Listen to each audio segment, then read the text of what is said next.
We've all learned about QALYs and DALYs, and after listening to this presentation, I think we should change it from disability-adjusted life years to diligence-adjusted life years, because clearly an enormous quantity of DALYs went into the production of these reports. And I want to say, as a citizen of the planet, that thank you. What an enormous amount of work. The idea of being in Venice and staying up 40 hours at a time to look at single words instead of being out in the city seems astonishing to me, and I really want to thank you for everything you've done.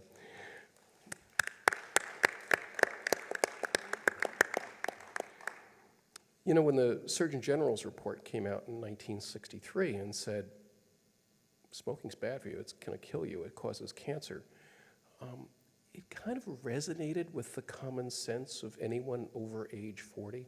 If you were into late middle age, you knew people that had lung cancer, you knew people with emphysema, you knew people with heart attacks. These diseases were all around us, and you kind of knew that breathing this stuff, sticking burning stuff in your mouth, as Kurt says, wasn't good for you. It nevertheless took 50 years before we've gotten to the point where the common sense was sort of taken a reasonable amount of root. I never would have believed that the bars in New York City and the bars in Ireland would ban smoking. It just is amazing to me, the pubs in Ireland, and yet it's happened. And yet the common sense part of the climate message, I think, has been very slow to get traction. I think in part it's because of the nature of scientists, and it's interesting, the name of this session is called Enhancing the Use of Science. Now, I've been in academia only for about 8 to 10 years of my life at this point, 8 to 10 years, and I learned something down there at UCLA, and there's a big medical center, and there's environment, and there's engineering, and there's all these schools there, and I learned, for example, that the PhDs, scientists, look down on the doctors because they're not real scientists. They do all this practical stuff, and learned that there was a whole hierarchy of prestige in science. So I was shocked to learn, for example, that the biologists who knew what biological systems were looking down on the physicians who were making all these practical decisions. And the biologists would always say, well, more study is always needed, because every scientist always ends with that statement. But then I discovered that the chemists were looking down on the biologists.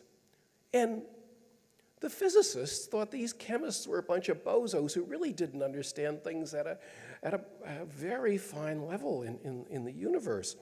And of course, the mathematicians thought all of these applied people were ridiculous and didn't understand really what was going on in the world.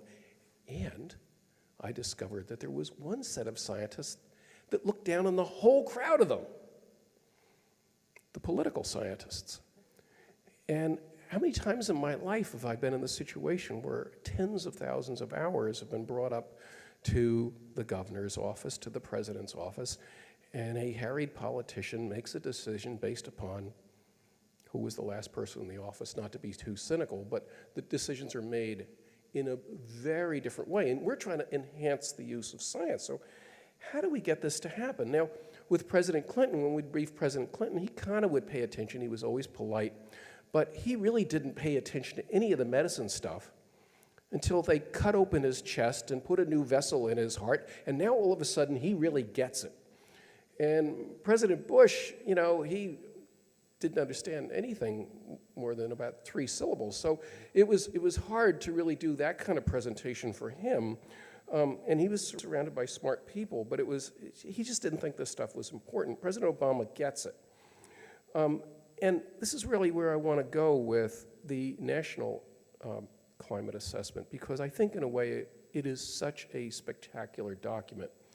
When it came out, and this is in no way to undervalue the IPCC reports, but when it came out, I was like, wow, this is amazing stuff. And there's this big chapter on health, and I spent like 5 hours reading the health chapter.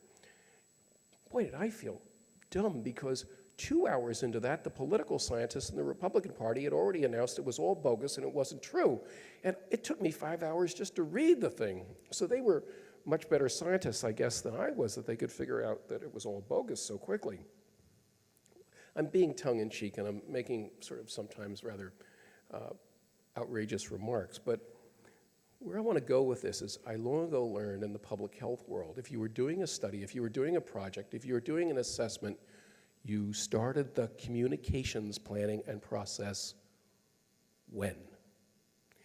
Typically, you start it right at the very end, and somebody says, oh, get me somebody to write this up, make some PowerPoint, and we'll publish this in about 2 days' notice. And of course, that's wrong. Communication starts at the very beginning. And over again, the leaders would say, well, we got to teach people about this, and would fail to understand that communication is a two-way process, and it's about listening as much as you are talking. And over again, we have failed in the listening process. So I'm going to make a provocative suggestion, since we are talking about enhancing the use of science. And I do notice on the back that we all want to thank the Gates Foundation for their support. But I wonder if some of the deep pocket foundations should be thinking about, because governments aren't going to do this, thinking about connecting into this process and really working the messaging side in ways that people care about. Because this is common sense. We heard people from the native peoples, we heard people from the tribes that said, this is common sense. We've known about this for 50 years. It's getting worse. Maybe the average person in the city doesn't understand it until there's a snowstorm or a flood in the subways in New York. But in general, people get this, but we've not massaged the lexicon or created the lexicon and massaged the message to a degree that people get it. So I would like to ask my illustrious colleagues, friends, and speakers, how do we get this message really to be embraced by the public? Because one thing I've learned in the political process is most politicians, don't lead. They look to where the parade is going and they run to get in front of the parade. So how do we get the parade to go in the right direction so the politicians will follow the people? Either one of you want to take on that provocation?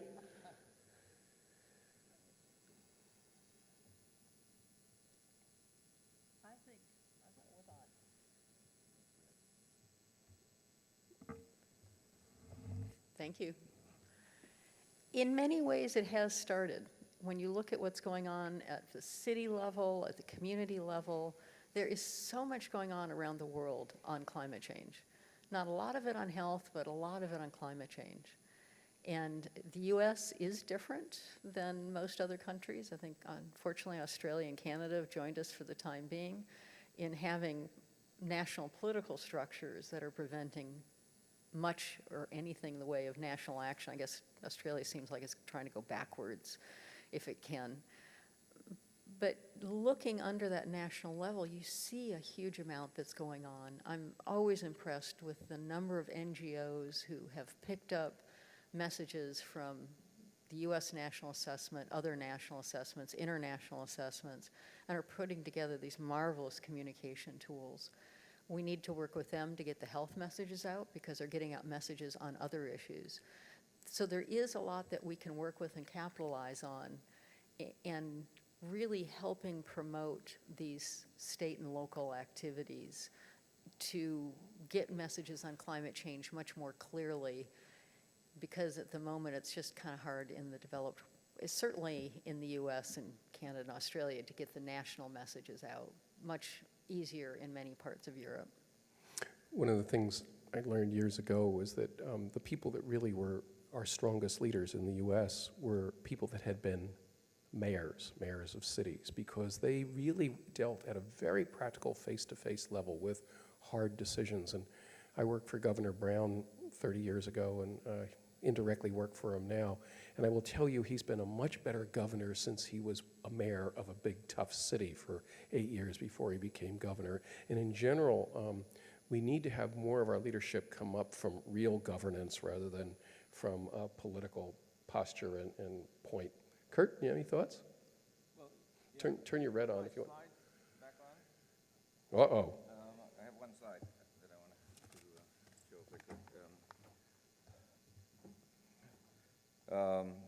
Let's see. There's a cartoon near the end. Can you put that on? Oh, don't go through the wall. That's right. Yeah,